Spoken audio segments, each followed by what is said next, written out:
Elhadj Diop, CEO de Akassa.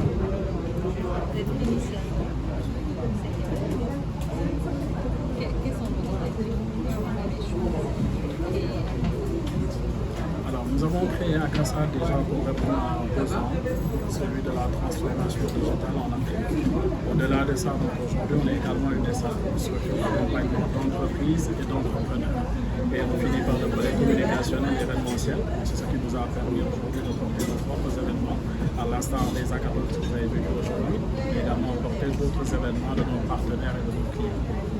Quels sont les défis dans les Alors, Hackathon, c'est un format qui est à sa 4e édition. Donc, à chaque fois, on rencontre des défis, mais on arrive à les surmonter.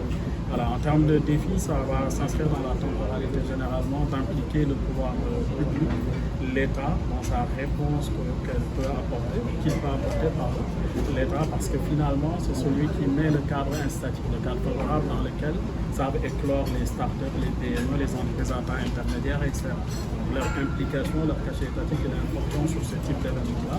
On les mobilise de plus en plus, comme vous l'avez vu, il y a différents ministères qui ont été représentés, différentes directions, agences, etc. Donc ça, c'est vraiment le premier point. Le second point en termes de défi, ça va être vraiment ce défi de mobilisation.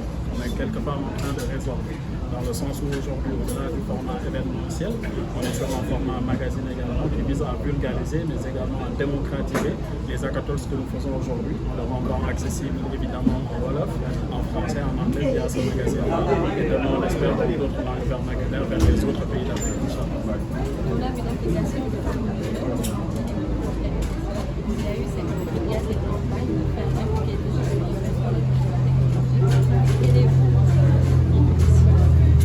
Tout à fait, oui. Alors, il faut savoir que les hackathons, depuis la première édition, on va à la 4e édition, avec une série que nous avons faite à Montréal, les hackathons sont un dénominateur commun.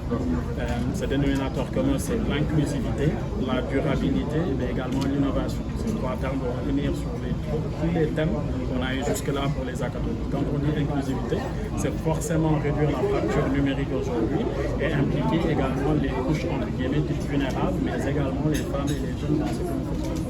Donc, notamment en parlant des jeunes, on cherche vraiment sur ce format retour d'expérience, rétex, à transmettre de par les parcours de personnalités, comme M. Ibrahim Ndiaye, comme l'on le dit dans les ICC, les industries créatives et culturelles, etc.